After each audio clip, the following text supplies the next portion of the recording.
I'm Dr. Neeraja, Chief Fertility Specialist, Dr. Neeraja's Fertility and Gynec Center, KPHB, 6th phase. So our main aim is to make you fertile. Follicular study ఏంటి తెలుసుకుందాం.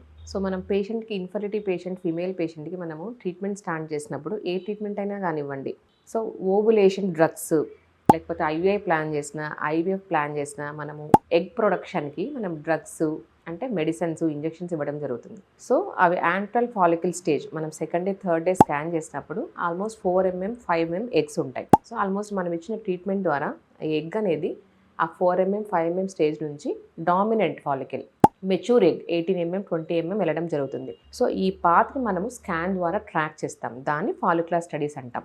So almost మనం treatment ఇచ్చిన తర్వాత almost 8th day 9th day first scan advice చేస్తాం. So ఆ follicle ఎంత grow అయింది 4 mm 5 mm stage నుంచి ఎంత రీచ్ అయింది, సో దాన్ని బట్టి డోస్ అడ్జస్ట్మెంట్ చేయడము, డోసెస్ యాడ్ చేయడము, టైట్రేట్ చేయడం ఉంటుంది. సో దాన్ని బట్టి మనం ట్రాక్ చేస్తాం. జనరల్గా ఫాలిక్యులర్ స్టడీస్ ట్రాన్స్ వెజినల్ అల్ట్రాసౌండ్ ద్వారానే చేయాలి, ఎందుకంటే ఎగ్స్ అన్ని మిల్లీమీటర్ సైజులో ఉంటాయి కాబట్టి ట్రాన్స్ అబ్డామినల్ అల్ట్రాసౌండ్ చేస్తే మనకు కరెక్ట్గా సైజ్ అనేది మనం తెలుసుకోలేము.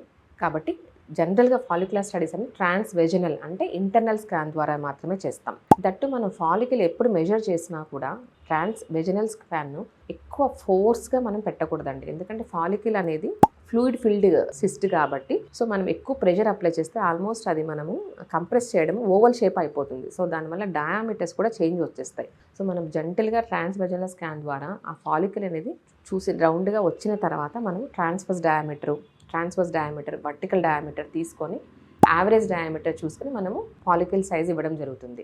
సో ఈ ఫాలిక్యులర్ స్టడీ ద్వారా మనం డామినెంట్ ఫాలికల్ ఏ రోజు వచ్చింది మనం డాక్యుమెంట్ చేసి దాని తర్వాత పేషెంట్ ప్రొఫైల్ని బట్టి న్యాచురల్ సైకిల్స్ ప్లాన్ చేస్తున్నారా లేకపోతే ఐవీఐ ప్లాన్ చేస్తున్నారా ఐవీఎఫ్ ప్లాన్ చేస్తున్నారా అర్థమవుతుంది. సో డామినెంట్ ఫాలికల్ వచ్చిన తర్వాత ఒక ట్రిగ్గర్ ఇంజెక్షన్ అనేది యాడ్ చేస్తాం. ఈ ట్రిగ్గర్ ఇంజెక్షన్ తర్వాత 36 to 40 hours తర్వాత ఐవీఐ ప్లాన్ చేస్తాం. బిట్వీన్ 35 to 36 hours తర్వాత ఐవీఎఫ్ ప్లాన్ చేస్తాం. అంటే 40 hours తర్వాత న్యాచురల్ ఇంటర్కోర్స్ ప్లాన్ చేయడం జరుగుతుంది.